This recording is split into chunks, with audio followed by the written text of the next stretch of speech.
Porque es difícil. Digamos, si el diagnóstico diferencial es como muy similar, los hallazgos clínicos son difíciles de encontrar. ¿Cuál es una de las claves para hacer el diagnóstico diferencial si todos los hallazgos clínicos son parecidos? La historia clínica. La historia clínica, el contexto sistémico del paciente es la clave. Para que ustedes logren como por lo menos ponerse en mente de que para dónde van. Porque si no, un exudado es un exudado independiente de la retinopatía. Pero es una retinopatía, es un exudado, prácticamente. Que si uno hace una geografía se da cuenta que tiene diferencias, pero clínicamente o en un oftalmoscopio lo ven igual. Entonces, pues lo fundamental es saber hacer control. Si no sabemos hacer eso, pues con más conocimientos que tenemos, no van a saber. No, arreglado. Entonces, ya habíamos hablado un poquito del fondo de ojo. En algún momento ya les había dicho que practicaran las técnicas de fondo de ojo. ¿Cierto? Vamos a acuerdo. Vamos a acuerdo. Están haciendo oftalmoscopía normal, la oftalmoscopía directa. La oftalmoscopia directa. ¿Cuántos han hecho ya el lente de 90? Pues lo hemos practicado, pero no lo he logrado. No lo ha logrado, entonces no lo ha logrado. Hacer un oftalmoscopia. ¿Quiénes lo hacen? ¿Qué ven? La verdad es que no veo nada, se ve nada. Veo la luz,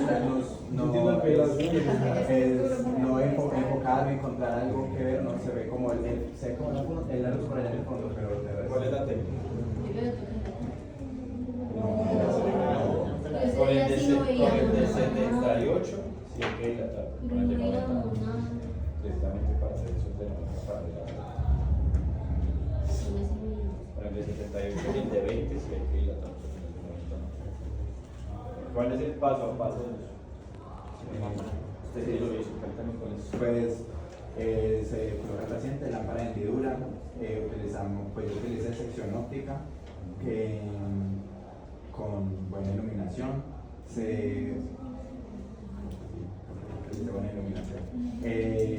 colocamos acomodamos el lente 90 entre el ojo del paciente y pues el haz de luz. El lente pues obviamente tiene una dirección, pues creo que ese es el lado blanquito, que tiene como el lente tiene un halo blanco que tiene que apuntar, creo que es hacia nosotros, que indica, no, al contrario, que indica cuál es la dirección del lente y nosotros ya lo colocamos, la luz apuntando ahí en la sección óptica hacia la pupila y nosotros ya tenemos que intentar acomodar ya sea el binocular o el lente para encontrar la forma. Pues, cuando usted dice acomodar es que como irlo moviendo en dirección o irlo acomodando para el lente o el cuerpo de la lámpara. El lente, pues yo la verdad sí intenté los dos para poder al menos intentar identificar algo, porque pues sí es algo complejo de realizar y pues no es algo que muchas veces hagamos. Pero pues si intenté moviendo los dos, no lo logré, pues no logré hacerlo, pero pues intenté bastante y con el tiempo. ¿Alguien no lo ha intentado? ¿Por qué no lo intenta?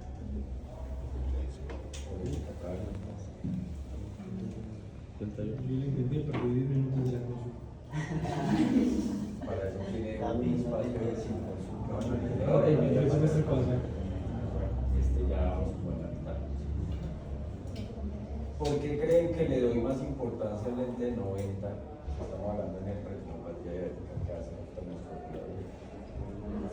Porque se ve más y porque la mayoría de hallazgos de retinopatía, no solamente la diabética, sino la hipertensiva, son más periféricos.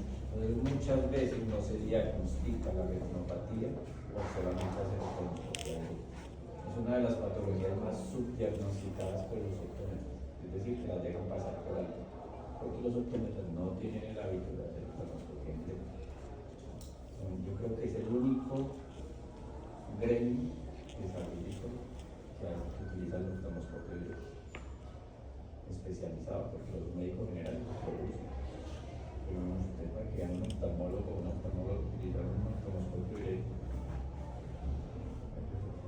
diferencia hay que ellos puedan ustedes? Tienen las mismas dos manos, las mismas dos orejas, el mismo cerebro. La práctica. Le dan, porque la primera no lo va a dar. Es como la cronoscopía, en la primera ustedes no ven nada. Ustedes vienen a ver para después de la décima. Es lo mismo en la cronoscopía indirecta. Entonces, luz con buena intensidad, sección óptica, que no lo mueva, no se pierde más. Si empieza a hacer así, pierde pulso, pierde foco, porque ustedes tienen que poner la luz sobre la pupila. ¿Sí? Cuando ustedes colocan el lente, el gran problema de eso es que las magnificaciones no les dejan ver muy bien. Estamos jugando con la magnificación de la lámpara y con la magnificación del lente. Pues, primer error, a veces ponen la lámpara en vida con la máxima magnificación. Entonces se pierde más. Tienen que asegurarse que tenga el mínimo de magnificación la lámpara, porque ya tienen 90 dioptrías en el lente. Aquí quieren más. ¿Sí? Acercan la luz, que das de luz, eso unos hablan de grados y de ángulos, pero realmente es que quede derecho sobre el lente y que genere un reflejo. Es decir, que la luz pase por el lente de 90, pase por la pupila y les devuelva el reflejo rojo. No lo van a ver clarito como con un cronoscopio directo, pero ustedes ven, es como naranja opaco. Entonces ustedes llegan y se acercan, cuando ya ven ese reflejo, y la lógica de uno es decir, arrimo la lámpara por el cuerpo para poder ver mejor. Ahí se pierde, porque tiene que ir hacia adelante, encima, hacia adelante. Entonces empiezan un poquito hacia atrás, entonces se va abriendo un poquito más la imagen y busquen. Lo primero que uno ve después del rojo retinal es un vaso. Cuando vean un vaso, hay parte. Y ahí sí empiezan suavecito hacia adelante o hacia atrás tratando de identificar ese vaso. Una vez ustedes logren identificar el vaso, ya lo lograron. ¿Sí? ¿Por qué? Porque ahí ya empiezan a ver la pupila. Lo que tienen que hacer es un desplazamiento horizontal para ver las otras estructuras. Ya cuando tengan más práctica, en el momento en que logren identificar ese vaso, lo que hacen es disminuir la intensidad luminosa y abrir la banda. Entonces, ya, porque si no disminuye la intensidad luminosa, el paciente se va a desligar, se va a mover y ustedes pierden todo el foco. Bajan toda la luz de la línea, abren la banda y ven esto. Se ve así tal cual que ustedes ven con el lente 90 con la técnica Binex. Obviamente es una técnica que hay que hacer rápido. Deben tener buen pulso. Entonces, no todos tienen un pulso o no todos tenemos buen pulso. ¿Sí? Pero hay técnicas que uno puede hacer para que no le entiendan cuál es la más fácil.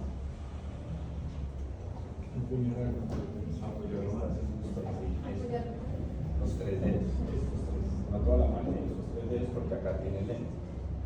Entonces, si acá tengo el lente, pues estos tres dedos los apoyo contra la frente del paciente. No propiamente en la frente, sino en la franja de la frentonera de la parte. Y ahí se va. Ahí tengo fibrilación. Si ya están tan tembleques que ni así sirven, venden unos apoyacodos que son como de espuma. Entonces se colocan, son gruesitos, dependiendo de la altura del brazo. Hay unos que necesitan uno solo, hay otros que necesitan dos.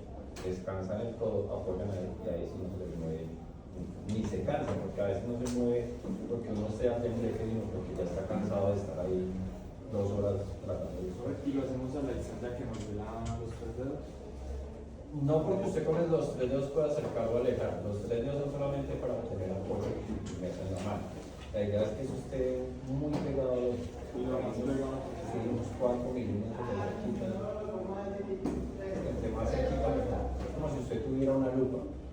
Yo tengo una lupa y vuelve de lejos, casi no vea. A medida que usted va acercando la lupa, va viendo mejor las imágenes. Utilicemos esa lógica para acordarnos como el examen. Logrando eso, van a tener mayor amplitud para visualizar los hallazgos y van a tener visión de profundidad. Esa es la otra ventaja que tienen. están utilizando los dos ojos y están utilizando la lámpara individual. Entonces, primera cosa, aprender eso. Ya después, pues, tener los conceptos generales de la enfermedad. Entonces, si estamos hablando de retinopatía diabética, pues obviamente estamos hablando de una manifestación sistémica de la enfermedad del diabetes. Venga, yo no tengo el control, pero si quieres, vale. Ya que tuvo la idea, péguese la cabeza. Elegante. Ya usted no la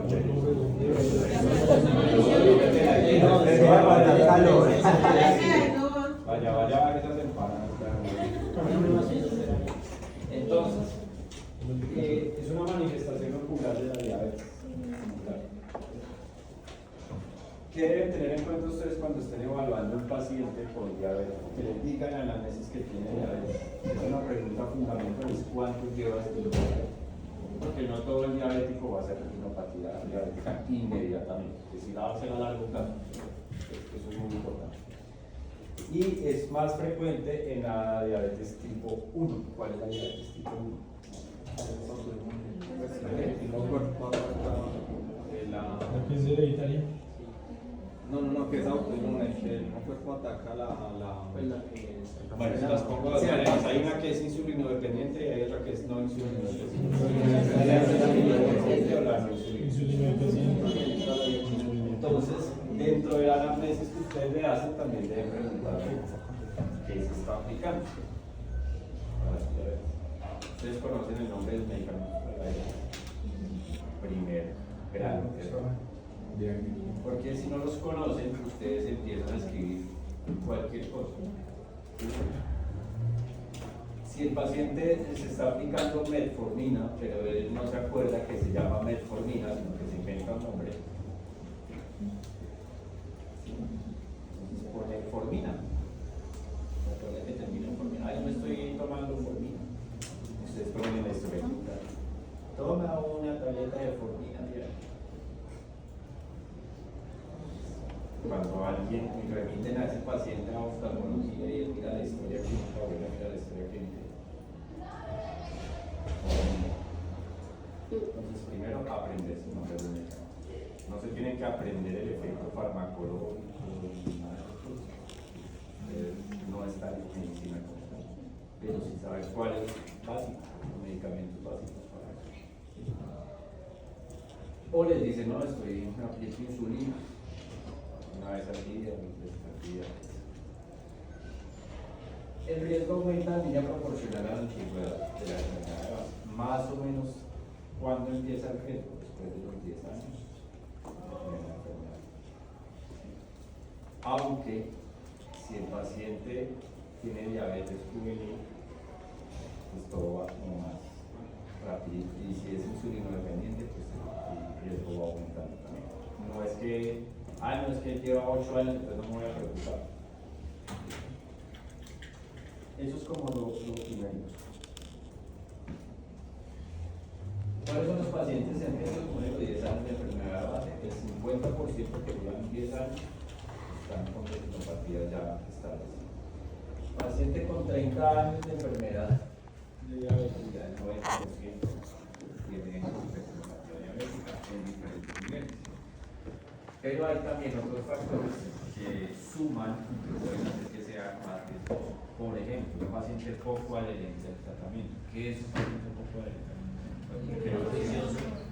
Vicioso y que no hace caso. ¿Cómo se dan cuenta ustedes? Los pacientes siempre les van a decir que se toman las pastillas, que se toman la insulina. Cuando se le toma la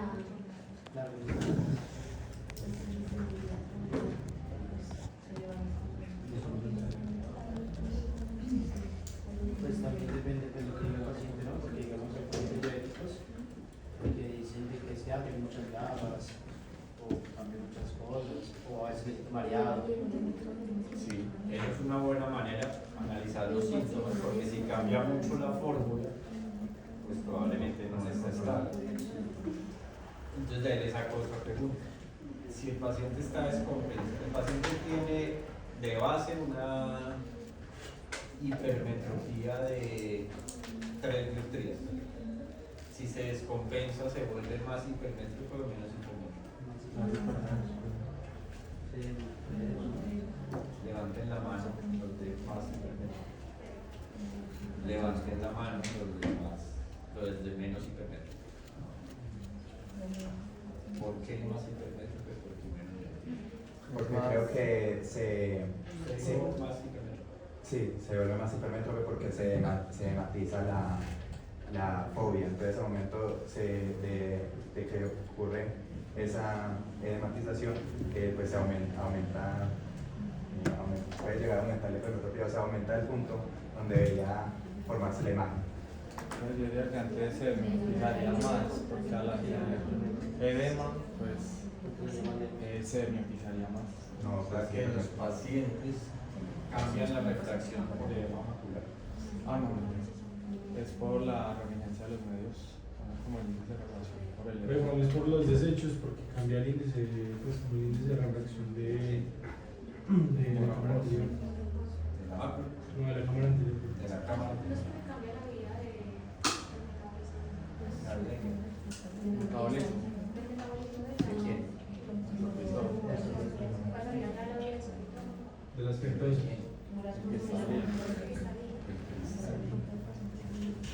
Cristalino, si usted le da edema macular diabético, no ve. No tiene hipermetropía. Pero por los cambios de la vía metabólica, el cristalino cambia forma y el paciente se entonces si es hipermetropía, quizás presentar bajo en el hipermetropía. Como se le estudia la cataratas. Es lo más común. Pero realmente el cristalino se empieza a acumular fluidos o cómo funciona. Hablemos del metabolismo del cristalino. No, mentiras, sí, vamos a seguir que El cristalino tiene el metabolismo totalmente contrario al de la corona. ¿Cuál es el mayor requerimiento metabólico de la corona? Requerimiento metabólico de la glucosa. Y si el cristalino tiene el metabolismo al revés de la corona, ¿qué es lo que menos necesita el cristalino? Los glucosos. ¿Y qué es lo que se sube con la diabetes? Entonces afecta a esa cristal. ¿Dónde se queda reposada? ¿Dónde se queda almacenada? Pues en el laboratorio. Por eso están haciendo ahí temas de estudios de biomarcadores de diabetes basados en análisis de laboratorio del paciente. Entonces, si es poco adherente al tratamiento, eso es una indicación. Está variando la forma. La otra, ¿usted siente el mareo? Mareo, sí. Bueno, el mareo puede que sí, puede que no. Porque usted se puede marear también por triglicéridos. ¿Cómo hace usted para distinguir que es un mareo por colesterol, triglicéridos o un mareo por diabetes? Sobre fisiopatología. ¿Usted, ¿y esto para qué? Y yo voy a hacer actualmente un ¿qué se les ocurre? ¿A quién ha tenido un bajo número de despertar? ¿Qué le pasó? Se pone pálido, suda frío. Se desmaya, suda frío. Y por ejemplo, me pasa que vi negro, o sea, vi tanto negro. ¿Qué sabe el negro? ¿Qué pasa? Ustedes están muy jóvenes para que les dé por colesterol y triglicéridos. ¿Alguien ha sufrido de eso? Ah, sí, a mi abuelita le dio, pues una vez le dio como un episodio de esos, y fue como, ella sintió que se le ponía todo, o sea, que se ponía, en ese momento sintió como que se le iban las luces, o sea, que se le iban las Por luces. colesterol. Ajá, y perdió como el equilibrio. Una sensación de frío y otra sensación de calor. Ahí hay una diferencia. El que tiene un bajón de azúcar le da el desmayo o empieza a ver la oscuridad en cualquier momento. El que tiene esos problemas de su mareo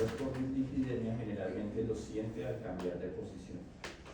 Es decir, que está sentado y se siente, que está parado y se siente cierto movimiento, o está sentado y se levanta y como que sigue derecho. Por la mañana se levanta, no está acostado y se para, sino que se le movió el movimiento. Eso es una de las diferencias. Entonces, si usted domina la sintomatología, no necesariamente vaya con las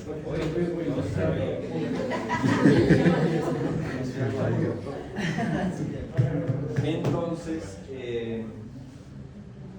ahí usted puede darse cuenta, no es que se vaya a poner en la conversación a decirle, usted tiene dislipidemia, usted tiene diabetes.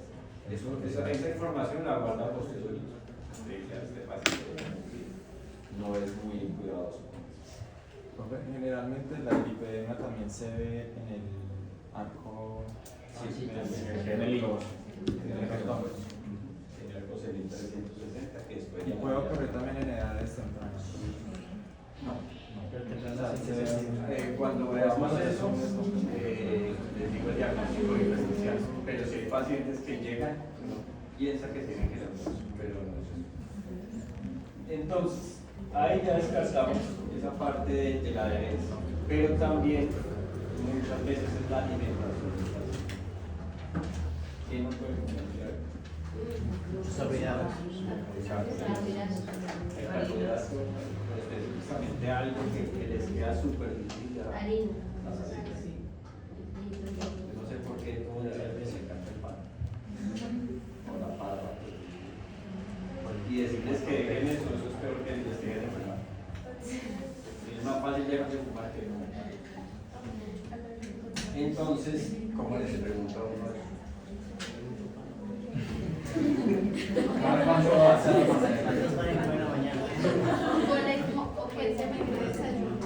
Cuénteme cuáles son sus hábitos de alimentación. ¿Usted qué desayuna por la mañana? ¿Qué come a mediodía?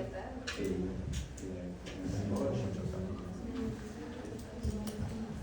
O sea, ella le empieza a decir, no, si desayuno una arepa, 2 panes, arroz con huevo. Por más metformina, por más insulina, me va a dar. Bueno, y finalmente este dibujito. Entonces muchos les van a decir, no, es que yo me tomo el azúcar todos los días con el aparato. Y ustedes le dicen, bueno, ¿y cuánto le dio en el aparatito? Entonces él les dice 98. ¿Eso es normal o no? ¿Cuánto es lo normal en un diabetes? ¿Cuánto es la normal en los niveles de glucosa posterior? 79 en ayunas. ¿Quién da más? ¿Quién da menos? 110. 110. ¿Quién da más? ¿Quién da menos? 140. ¿Normal o diabético?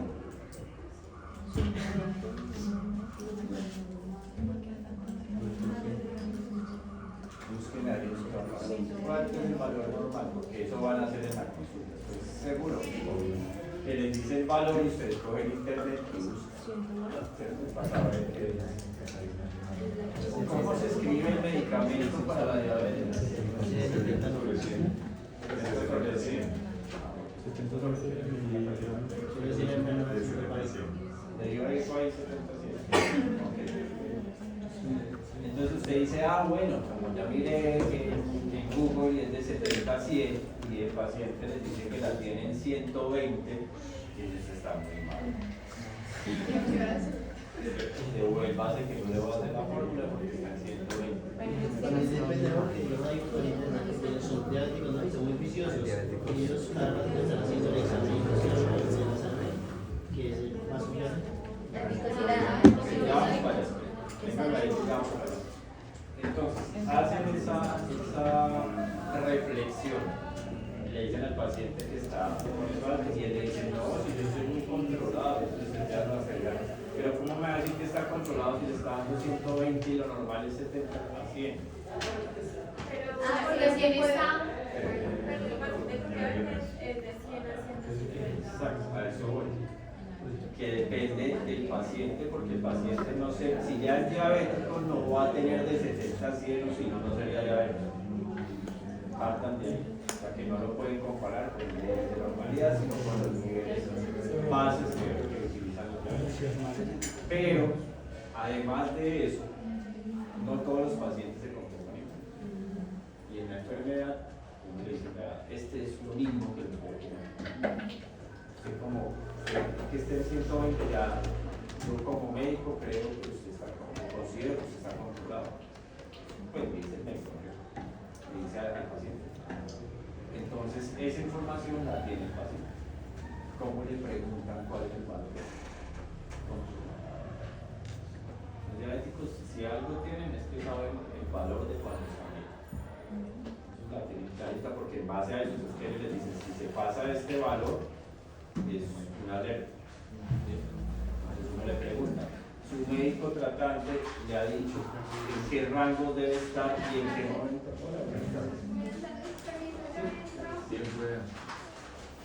Y le dice, le ha dado unos valores para que usted sepa que si se pasa ese rango, entonces ya llama o consulta. Sí, es que él me ha dicho que si yo me paso de 125, si me paso de 125, entonces ya tengo que llamar.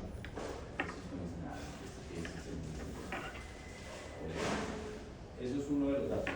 El otro, ahora sí, la hemoglobina glicosilada. ¿Cuál es la diferencia entre hemoglobina glicosilada y la hemoglobina normal? La glicosilada tiene por picos y siempre tienen, los pacientes tienen. Por picos. Pues, o sea, ella tiene que ir a del paciente porque él la tiene expuesta. Y él hace como un promedio de cuánto le varió la glucosa al paciente en la semana. En el mes. Entonces es más exacto. Uno se debe ir más por el lado de la hemoglobina glicosilada que por el de la glicemia. Porque puede que este día le dio 120 y él estaba en promedio en control en 110. Pero es que el día anterior se comió 5 burmeros. No estaba amarillo, como se le va. Estoy en ayunas, sí, en ayunas, pero el último burmero fue a las 11 de la noche. Lo ha terminado de cocinar. En cambio, la hemoglobina glicosilada, si mide, si ha sido juicioso, pues le va a sacar el promedio del mes y ahí sí tenemos un valor normal que debe estar entre cuánto. Por debajo de 5,7%. 5,7 en normales. En diabéticos.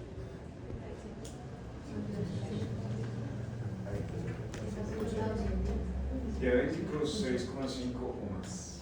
6,5 a 7 máximo. Si se sube de 7 ya la cosa no está tan chévere. Y en parte refractiva no tenemos tan en cuenta los prediabéticos. Depende. Porque si es prediabético y está como ahí sí, con picos, no sabe si lo agarro, hace el refracción entero pico de Entonces, más bien nos vamos por el lado de la hemoglobina. ¿Por qué todo esto? Porque el paciente no va a llegar al consultorio de esta decirle si tiene retinopatía diabética. ¿Por qué va a llegar al Cambios de la lesión. O porque vaya con una fórmula, vaya está cansado o cansada de que le cambie la fórmula en cada consulta. Más que diciendo que los tratamientos no salen.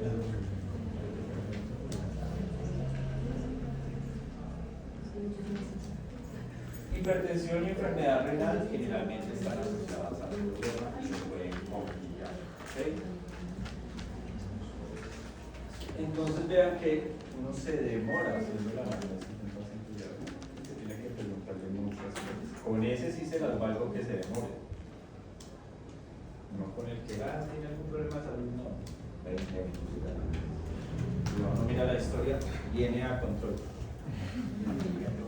Pues llevan hablando 20 minutos y solamente pone viene a control. También deben conocer los medicamentos para la hipertensión. Díganme un medicamento para la hipertensión. Los otros. Que lo toman Y uno cuando es hipertensión y enfermedad renal necesita estar orinando un seguido de regular. Un diurético.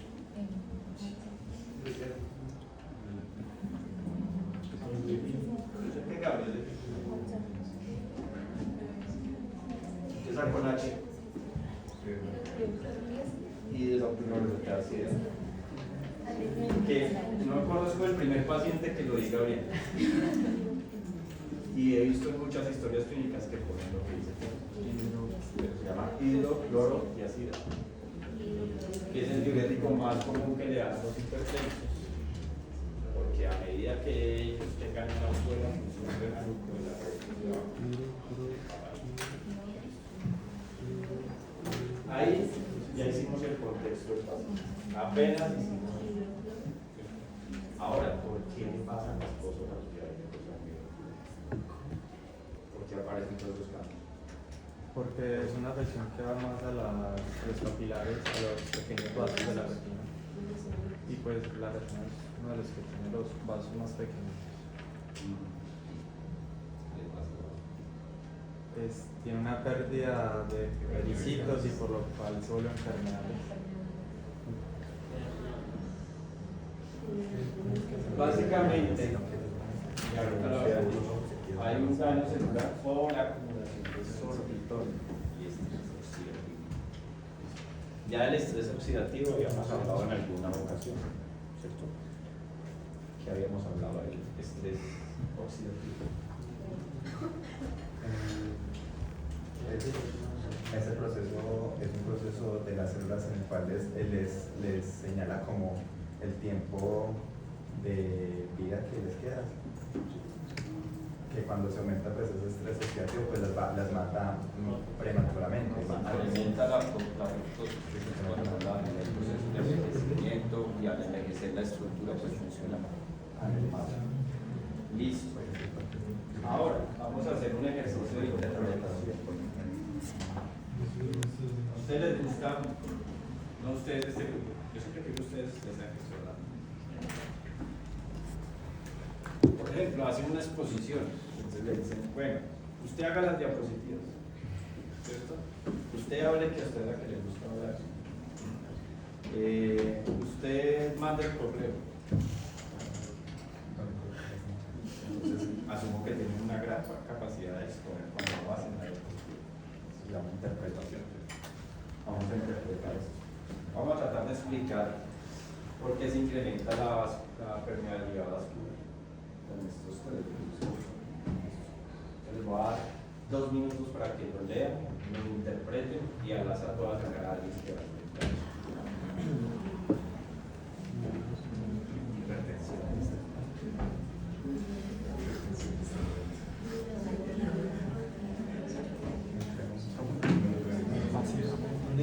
Gracias por salir. Eso es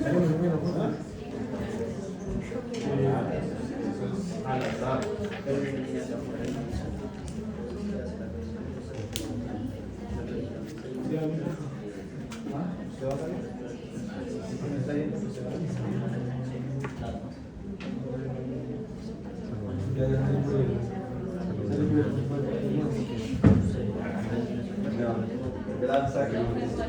Ya quedó eximido el examen. Muchísimas gracias.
Bueno, tenemos mega que no, más alto.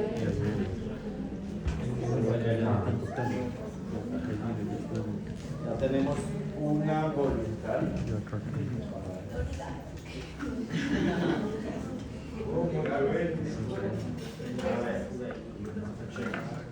Lo que yo entiendo sería, bueno, esto es un vaso normal, ¿cierto?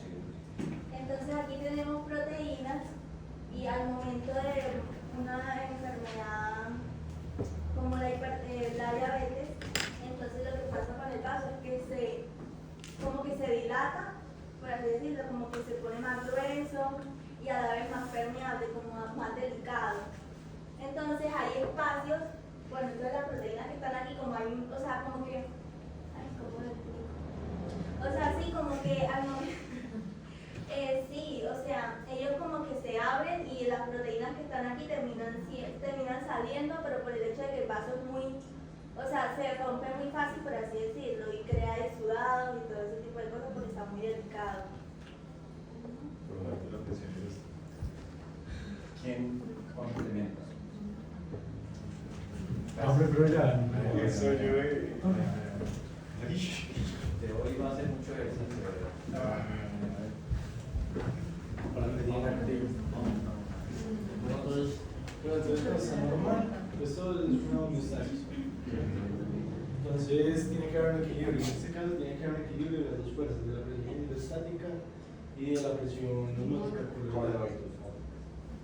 coloidal. Entonces, en este caso están todos iguales, que esto sería un vaso normal. Acá adentro están todas las proteínas del plasma que están mirando por todo el vaso sanguíneo.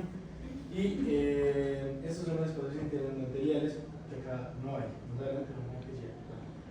Ya cuando se incrementa la presión hidrostática, que puede ser por una obstrucción venosa o algo así, cuando se incrementa la presión hidrostática, que es la que va de adentro hacia afuera, al incrementarse y a la que va por hacia adentro, que sería la presión osmótica, empieza a salir líquido. Se foca líquido dentro del vaso. Y eso se le conoce como transudado. Y ya después, ya posterior a eso, ya cuando empieza a salir el líquido, estos procesos interendoteliales ya se dilatan más. Y ya por ahí ya empieza a salir el líquido y las proteínas, y eso se le conoce como exudado. Y eso ya es de inflamación. ¿Qué presión? Exonera o prevenir. Entre los dos explicaron el proceso. Que están ahí traducidos. Y conocer un poco, poner un poco de lógica a la estructura, pues si esta célula no está aquí arriba, si no estamos pues haciendo esta estructura. De pronto, definir qué es una presión coloidoscópica. ¿Qué es eso? Es una presión que ejercen las proteínas plasmáticas al interior del vaso con el fin de compensar la presión hidrostática. ¿Sí? Para mantener la fuerza regulada en ambos lados. Si ustedes ven, vean, esto es como, ahorita hablábamos de las lenguaje no verbal, en las gráficas, cualquier cenita a ustedes les da como idea de comportamiento. Si yo tengo las dos flechas en diferentes sentidos, es porque una contrapone a otra. Y si las tengo del mismo grosor, es porque están en igualdad de condiciones. Pero si ustedes ven acá, hay una que está más gruesa, es decir, está haciendo más fuerza, que es la hidrostática, versus la coloidoscópica. Cuando leen, cuando nos ve comiendo libros, muchos libros tienen muchas gráficas. Ustedes muchas veces ignoran las gráficas y se fijan en el texto, porque están memorizando el texto. Pero una gráfica le resume por el cual cada uno de los para las nuevas gráficas en el libro.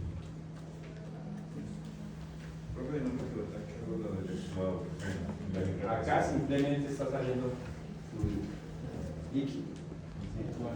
Pero acá, como ya se rompió totalmente, mejor dicho, aquí ya no hay presión. Aquí lo único que hay acá es hidrostático.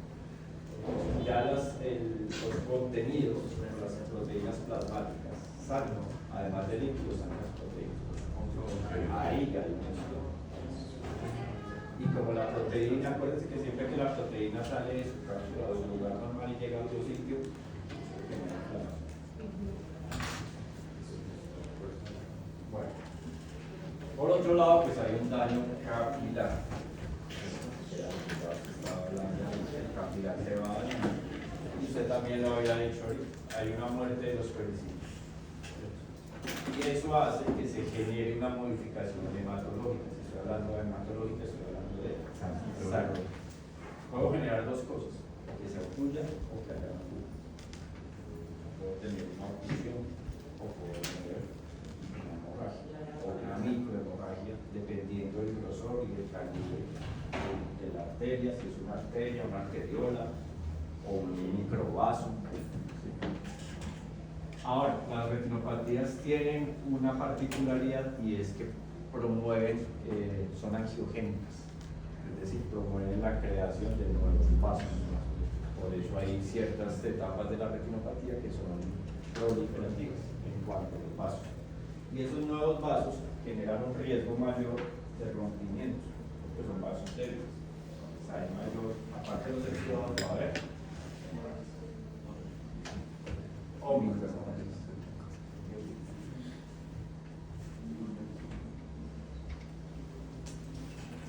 Entonces, como se da esa perfusión, pues empiezan a salir las microhemorragias o los nuevos vasos, ¿sí? La neovascularización.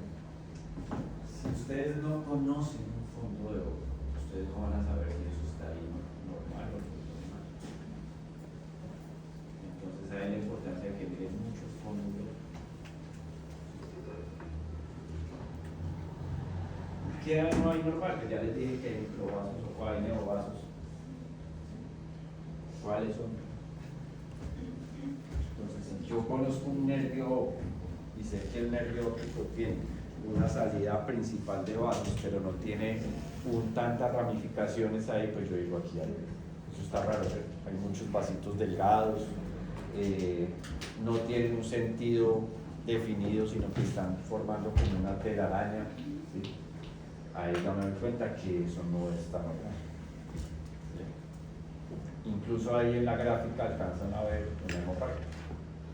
Parte superior derecha, allá en toda la esquina, hay una hemorragia. Una ruptura vascular. ¿Saben que los vasos principales no llevan pericitos? Son los que se enfocan. Son los capilares, las arteriales.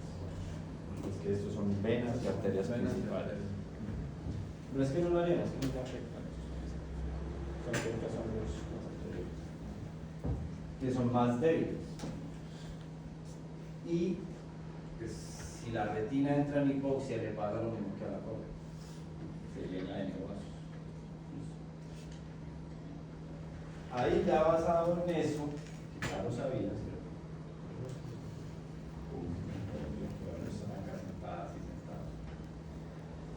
Ya empieza la clasificación de la retinopatía, si es no proliferativa, si es pre-proliferativa, en función a qué? A los vasos nuevos. Porque si nos vamos al tema de exudados, eso ya es después que es un poquito más complejo. Pero empecemos con la parte vascular. En la no proliferativa, si ustedes miran, por mucho así, unos microaneurismas. ¿Sí? Cuando hay preproliferativa, ya hay firmas. ¿Sí? Yo me imagino que ya lo aprendieron muy bien. Y si ya es proliferativa como tal, hay neovascularización. Ya que la única que tiene ahí de característica neovascularización es la proliferativa. O sea que el ejemplo que vimos anteriormente es una retinopatía diabética proliferativa, porque ya tiene neovasos. Vean el ítem A, neovascularización en el disco. Y la foto anterior estaba llena de neovasos en el disco. ¿Sí? Porque si ustedes se ponen a mirar exudados, vean aquí, por ejemplo. Entonces, exudados duros, exudados blandos, cómo es duro y cómo es blando.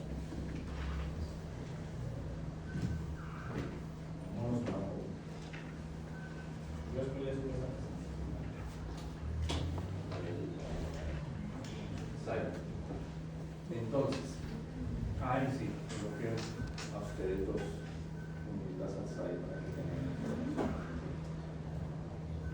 Una proliferativa, tres cosas. Microaneurismas. Puede haber una hemorragia por ahí suelta. ¿Sí? Y exudados. ¿Sí es un microaneurisma? Son como unas pequeñas dilataciones de los vasos, pues no se rompe totalmente, sino que se rompe con una bomba. Como Son muy pequeñitas. como las petequias que le dan a uno en la conjuntiva, pero a nivel retinal. Ahí vemos en esa foto hay microaneurismas y hay hemorragias, ¿cierto? ¿Dónde está el microaneurisma y dónde está la hemorragia? Microaneurisma acá en el inferior. En la arcada inferior. ¿Esto es un microaneurisma? No, una hemorragia. El microaneurisma vendría siendo eso. ¿Esto? Esos son No, es los que están aquí.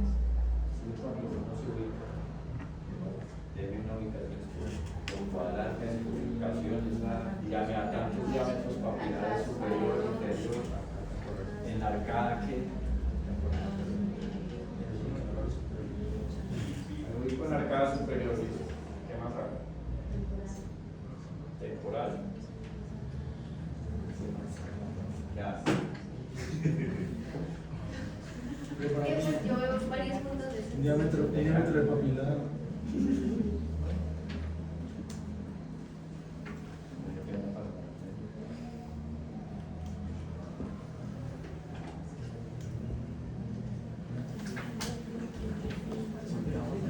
Pues que los microaneurismas son fáciles de uno diferenciar.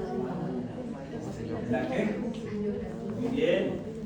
Yo quiero saber que si es un microaneurisma tengo que hacer una angio, si no ahí todo lo veo como microaneurisma. Yo sé que si le digo eso, ¿sí? Siempre, por eso no le hemos contestado. Ustedes no van a entrar a la minucia de eso. ¿Sí? Ustedes van a decir, si ustedes ven un fondo de hojas, ustedes dicen, una representación. Con que hagan eso ya. Salvada la paz. Pero resulta que ustedes hacen el fondo de hoja con un oftalmoscopio. Con el pito. Entonces, Con el pito. lo hacen con el oftalmoscopio directo. Con el pito de pito. Solo vamos a ver Ustedes van a ver solo la papila y eso. ¿Sí o no? Y dicen, nada, es cada día está bien, chao. Si vieron solamente esto, vean todo lo que se están perdiendo. Y digamos que listo, que hicieron la directa y la hicieron. Entonces se pasaron un poquito por acá. Ay, profe, un puntico ahí grave. ¿Cierto? Entonces dice, bueno, siga el recorrido de la arteria, de las arcadas. Entonces ustedes llegan y hacen lo siguiente.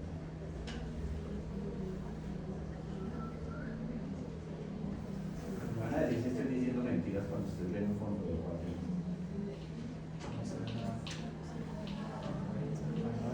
Cuando están muy osadas,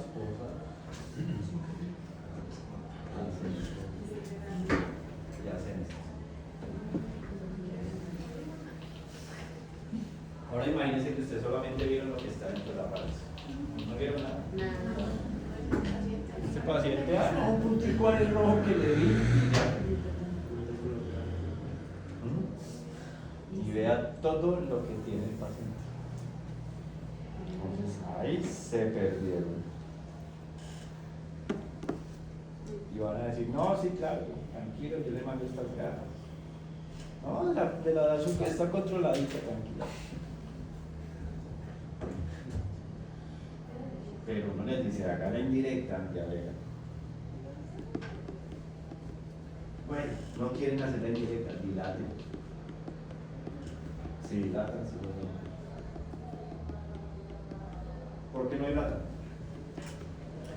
Porque no tengo tiempo. Ya tienen hora y media más. Claro, es un solo paciente. No tengo tiempo. Venga dentro de 8 días, es que yo tengo, le hago un controlcito. Y en ese controlcito lo dilatan. dicen al profe o a la profe. Dentro de los protocolos de los pacientes con diabetes está ahí la tos. Y si les da mucha pereza, permítanme. Ahí está la cámara retinal. De la película, una foto de la película. Tienen las opciones, tienen los medios.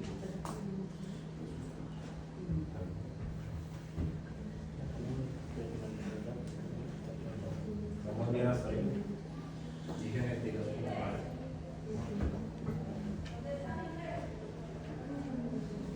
Ahora nos vamos a enamorar de estas cosas. Yo le digo de esto. Entonces, diabética preproliferativa, exudados algodonosos, ahí. Sí. Alteraciones microvasculares intraderminales, Irma, ahí está la señora Irma, pues ustedes no ven esa Irma enamorada de la. ¿Sí? ¿Dónde está la Irma? Inferior, inferior nasal, inferior superior también, B superior. Ahí no sabemos si estamos más temporal, porque no tenemos el punto de referencia, ese es el nervio. Ahí no sabemos dónde estamos. ¿Dónde hay?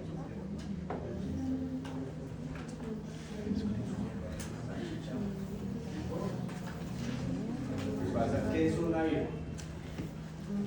¿Qué significa la cita? Microvasculares, bien, así que es.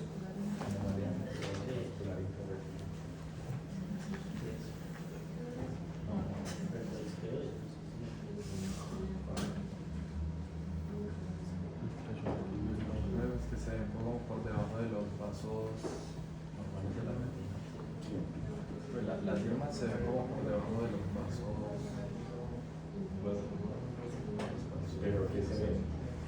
Se ve como si fueran pues como es que llaman como líneas de cabeza.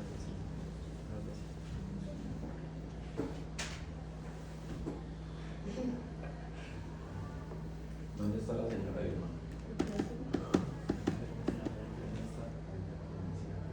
El corazón.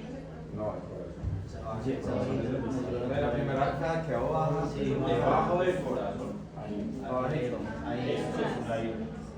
Esto es una burbuja. Sí, aquí está tapada. El de ahí no más evidente. Ya que estaba como No, esta es el vaso normal, por así decirlo. Y la Irma que pasa por debajo.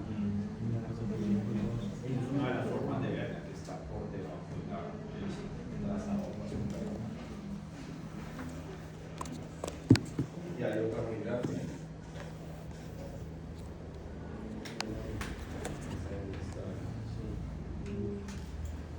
Listo.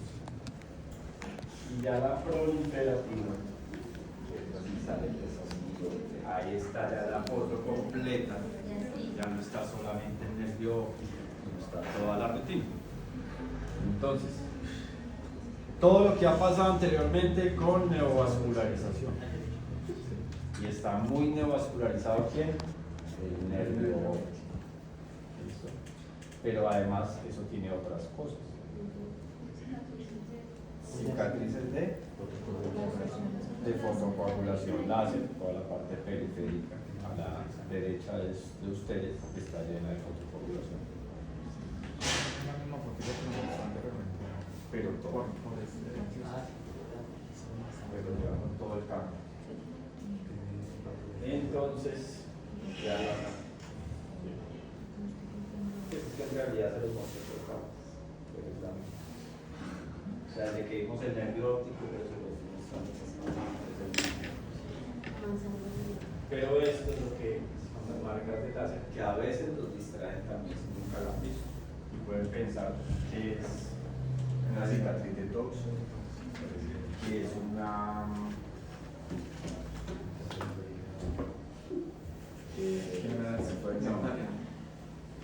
tienen espículas óseas.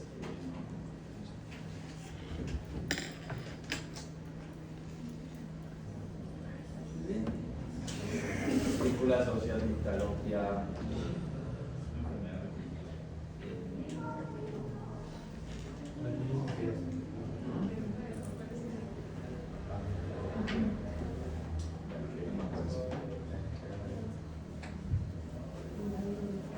por este lado, listo.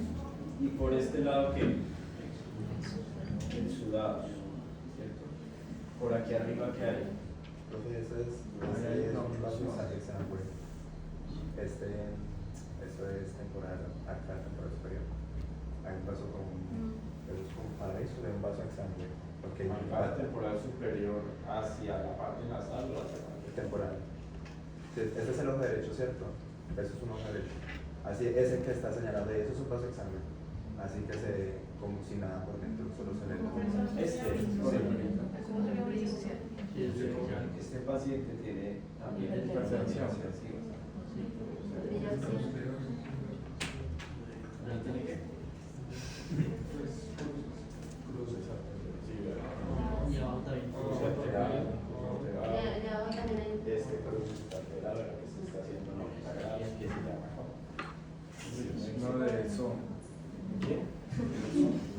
Casi.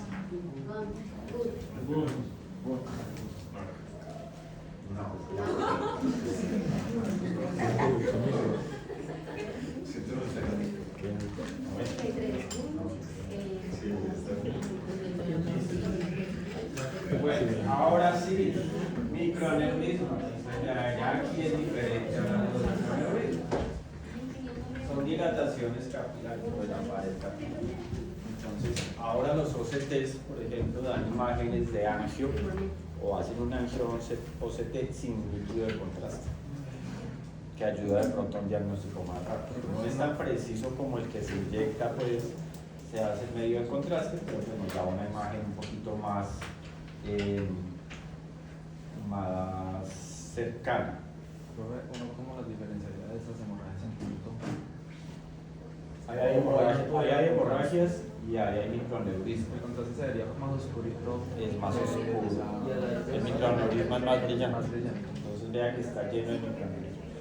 ¿Sí? Incluso vea que en la arcada del lado debajo de mácula, o sea, temporal inferior, ahí donde termina, ahí sí hay hemorragias, que son más opacas, son hiporreflejantes. Mientras que los microaneurismas y siempre van a ver esta zona avascular.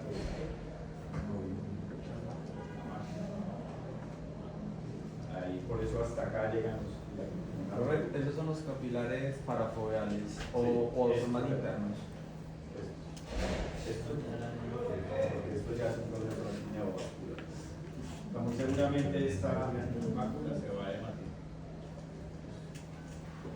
Acá ven también mejor el grosor de los vasos, los cruces anómalos también se ven acá, se ve la ausencia de flujo.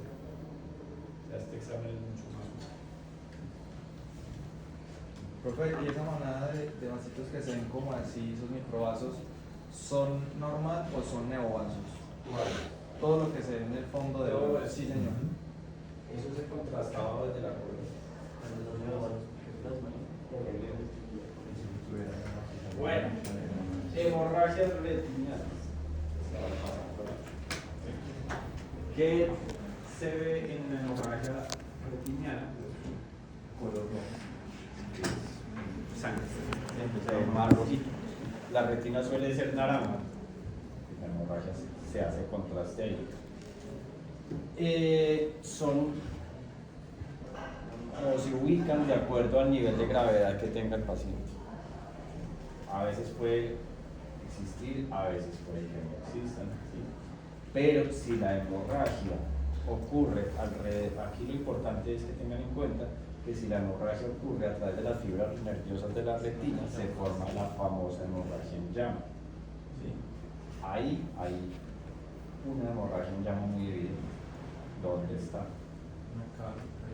Acá superior, cerca al vaso o a la vena o a la arteria. A la vena.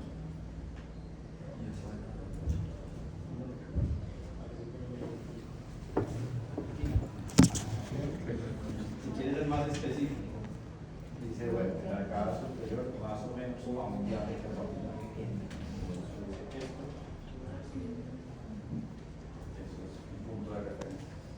pero esa vena está súper delgadita, ¿cierto?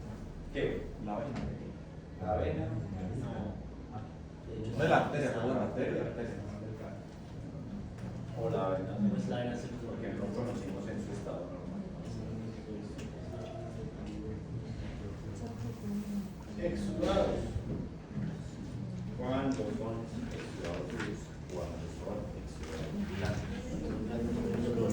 Cuando son blandos, ¿qué? Son como algo Difuso. ¿Por qué los exudados duros son duros? Porque no tienen otra densidad y por la cantidad de lipoproteínas que tienen. Se van hacia acá, ¿verdad? Hagan de cuenta cuando ustedes tienen un paciente al frente que tiene esas condiciones lipídicas alteradas, ustedes le miran el lápiz y se ve un punto ahí de líquido, se ve muy definido, muy amarillo, mucha concentración de líquido. Y ya los exudados blandos, que también les dicen algodón, porque parecen botas de algodón, no tienen un borde muy definido. Generalmente son más grandes que los exudados duros. Y el daño acá es en la ruptura axonal de las fibras nerviosas. La otra es una flexiforme. Bien. Una como una que se llaman los aldruces.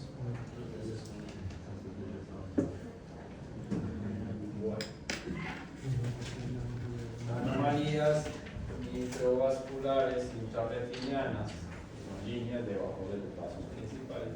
Ahí se ve un poquito. Pues que yo estoy muy pegado al medio de mi mano.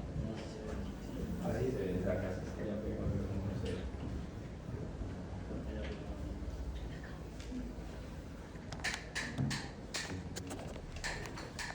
Hasta ahí. Ahí se ve más claro. Rayitas ahí de vaso. Yo no creo que es la decir más proliferando de donde la cronis o de arriba de los vasos. No, porque si fuera de los bandos estarían por encima. Entonces, Vale, la vale, de la vale. Listo. Ahí dan, empezaron a identificar ustedes.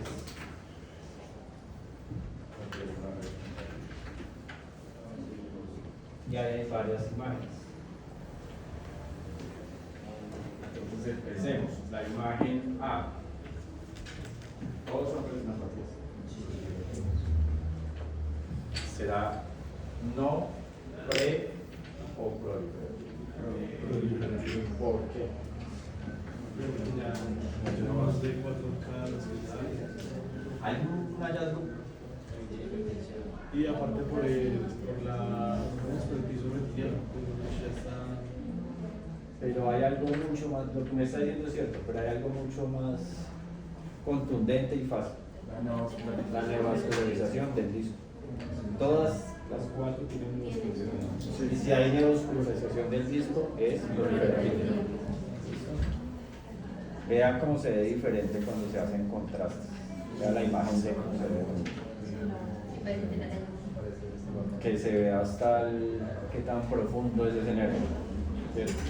Y que ese nervio es más vasos que otra cosa. Sí. Y uno ve cosas, por ejemplo, que esta vena está tapada. Flujo arterial. Esta está muy tapada. ¿Y estos son qué? Todos son el mismo paciente. No.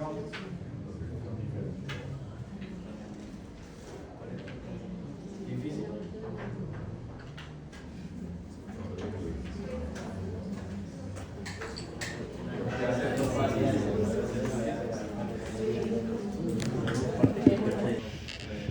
De pronto a veces lo tratan con corticoides o pues con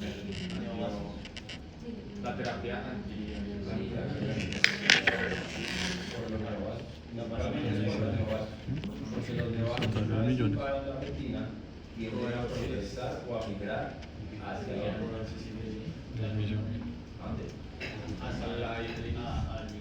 iris. Y hay la rubeosis de iris, que son vasos en el iris, y eso genera una forma de neovascular.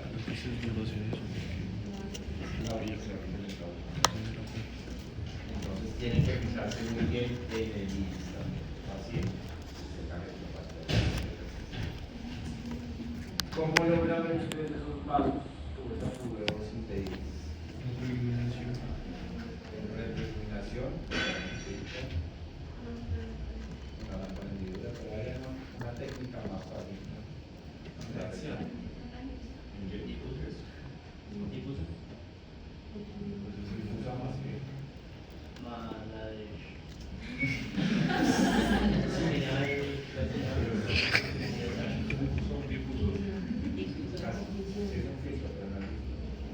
Ah, el verde americano. El verde. Entonces, igual el filtro verde hace contraste sobre los vasos y ustedes van a ver fácilmente y no se demoran nada. Con el difuso, con el filtro verde, miran y se les gusta acá, ponen los iris y tomar. Qué bonita Igualmente, ese glaucoma neovascular, ¿ya el paciente pierde, ya perdió visión o todavía sigue? No, exactamente está complicado porque si ya la proliferativa llegó al punto de neovascular, llegó ahí porque la retina está... Entonces básicamente lo que hacen es salvarle el ojo. Exacto. Si no, no va a ocupar función visual, sino a no perder el órgano como tal. Y les duele mucho, ¿no? Sí, genera subidas de presión muy fuertes. Pero a veces tiene unas manifestaciones iniciales que se pueden evitar. Aquí me pueden y no llevarlos a hacer. Bueno. ¿Qué más? ¿Qué más es importante? Anamnesis, por el fondo de ojos, en la diabetes, digamos que las diabetes pueden generar afecciones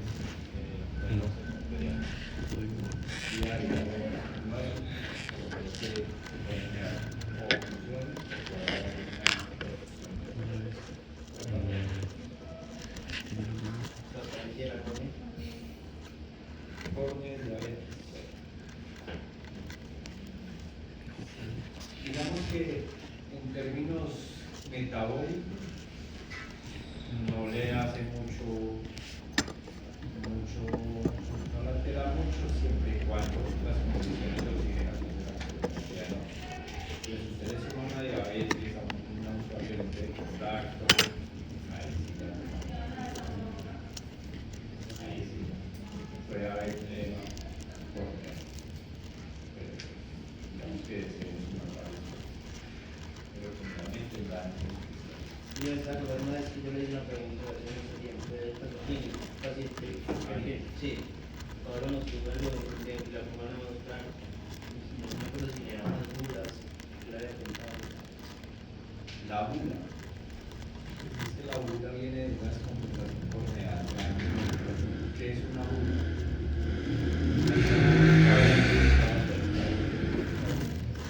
La bula corneal es una bola que se revienta. Cuando hay una descompensación corneal muy fuerte y hay una bula, es que se van a salir ya el la bula no aparece afuera. Entonces hay una descompensación y la membrana del SM, que es la que protege al ojo de adentro para la incorporación, se empieza a flexar y genera inicialmente una cosa que se llama descendimiento que es una producción de la SM hacia afuera. Llega un punto en que la presión interna no da, ya no gana la SM, no da y se empieza a abrir. Y ahí es donde se genera la bula. Sale ese líquido y se genera la cosa externa. Si el epitelio no es capaz, se desepiteliza, se abre y el paciente recorta. Entonces, como la última fase de la descompensación paciente porque la artritis ya se convierte en una cosa que se llama la queratinopatía bulosa. La queratinopatía bulosa ya es el paso anterior a un tiene relación con la conformación. No, directamente con el neovascular no, pero puede ser una causa, cualquier neumoma puede tener una UCI, no solamente el neovascular. Como le digo, hay un daño por presión interna y eso va generando que la desmemoria. Pero ¿quién la está empujando? El hemorracoso. Entonces, si se sube la presión, el hemorracoso la empuja. Puede ser por aumento de la presión intraocular o por daño en la córnea como tal estructural, queratoforma adelgaza la córnea.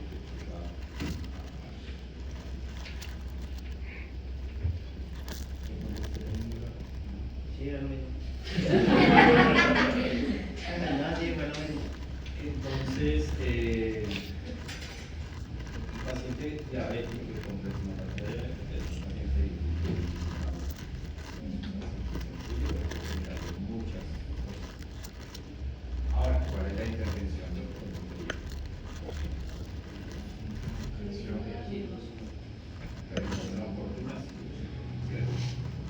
Digamos que llega descompensado, que le dan la impresión diagnóstica de patología diabética y el paciente está en un servicio de salud ¿qué pesa?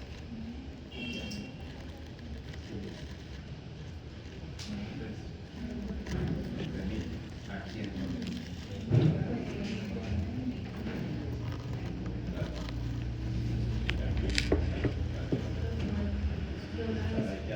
Pues sería de una vez llevar al oftalmólogo porque sabemos que es un problema articular y también a un nutricionista porque está haciendo una dieta. Oftalmólogo y nutricionista. ¿Quién más? Tiene una ruta ahí. O complementaria. Ah, pues. No me dijo nada. Y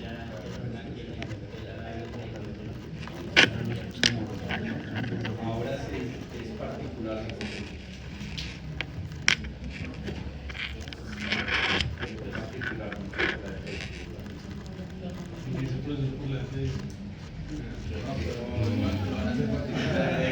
Que todo eso sirve para allá. Usted lo manda que inicie el proceso para la empresa. ¿Por qué? ¿Por qué?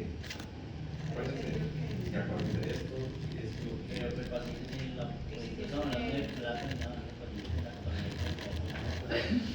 Debe ser lo particular. Esa es la carga. Es un paciente que va a particular. Pero usted no le copia. Va a su indicador de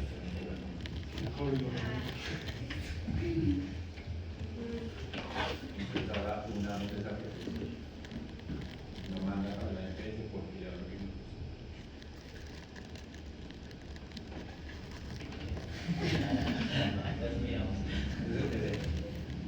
Si es de la EPS debemos conocer primero cómo funciona el sistema de salud.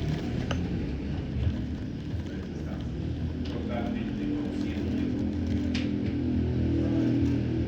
Y no estoy diciendo que si es bueno o malo, ¿cuál es el proceso? Pero si antes de eso ustedes están en training en la atención primaria, ¿qué es un la atención primaria? Detección. Detección. Pero nosotros somos, creo que el sistema de salud de nosotros es más de resolutivo, de problemas, no No se manda el sistema de salud bueno o malo. Ese es el proceso, es el nivel donde estamos. Si es bueno o malo, es otra. Pues es que nosotros tenemos las capacidades de enviar al paciente como ciertos exámenes para que de una vez No nos podemos hacer muchas cosas. Pero estamos mirando qué les van a dejar hacer ustedes una vez. Porque de poder haber. Entonces, en optometría hay un inconveniente. Porque sí, y yo me imagino que ustedes han hecho en sus casos de salud pública que son como pero el ejercicio profesional de optometría no es el primero, es el segundo. Tanto así que oftalmología es un tercer nivel. antes. El médico general y la enfermería. Optometría y oftalmología de estas también. Entonces, si yo veo al paciente y lo devuelvo a medicina general, es un retroceso. Sí. Si el paciente inicialmente llegó a medicina general, eso es un mal. El hecho de que la medicina general mande a optometría ya es una muestra de optometría de y ahí ya. Entonces tienen la potestad de enviar al paciente a optometría. No les van a negar la regla. Si necesita médico general, no, depende. El paciente, es que ahí es donde viene la realidad, porque hay EPS donde el paciente puede pedir directamente la cita de optometría y hay otras donde tienen que ir al médico general y luego a optometría. Entonces ellos no se pueden dar de otra manera. Y es que incluso ni siquiera son especialistas, digamos, hay veces donde digamos la psicología, la psicología, hay que hacer médico general y el médico general le da la cita para la psicología. Entonces, bueno, pero digamos que sí tiene la ruta normal. Si el paciente llegó y dice, no, es que yo soy diabético, el médico general me había mandado cita con usted y yo ahora voy a hacer el médico general hace un año.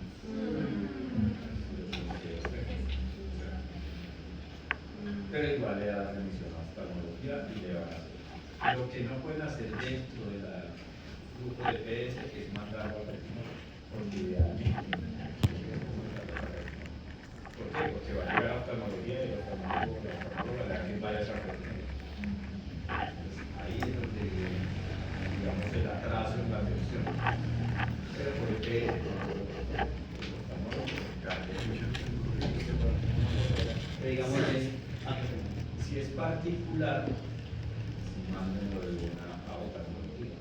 Que si tiene plata o no tiene plata, usted está hablando con su bolsillo, no con el bolsillo del paciente.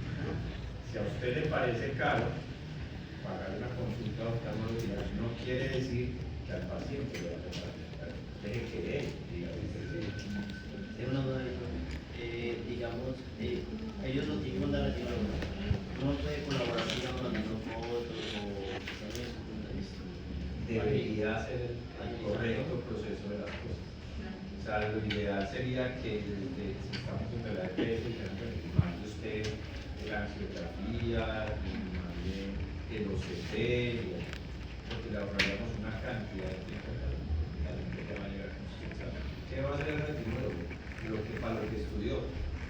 Leer los resultados y hacer los tratamientos. No, porque ellos no estudian para, no se supra especializan para mandar examen. Se supone que cuando llegan a ellos, ya los tienen.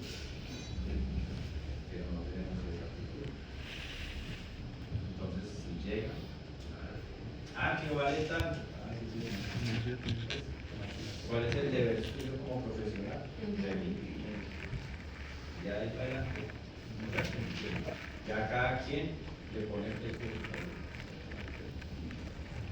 Tampoco prejuzgar a los pacientes por la forma en que están vestidos, porque muchas veces llegan así relajados y se tienen el paso llegan muy pinchados, muy arreglados y tienen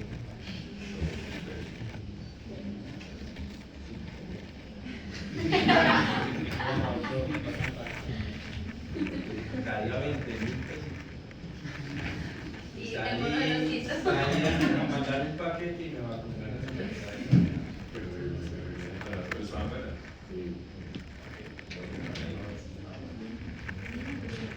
Bueno, entonces ahí tenemos el tema de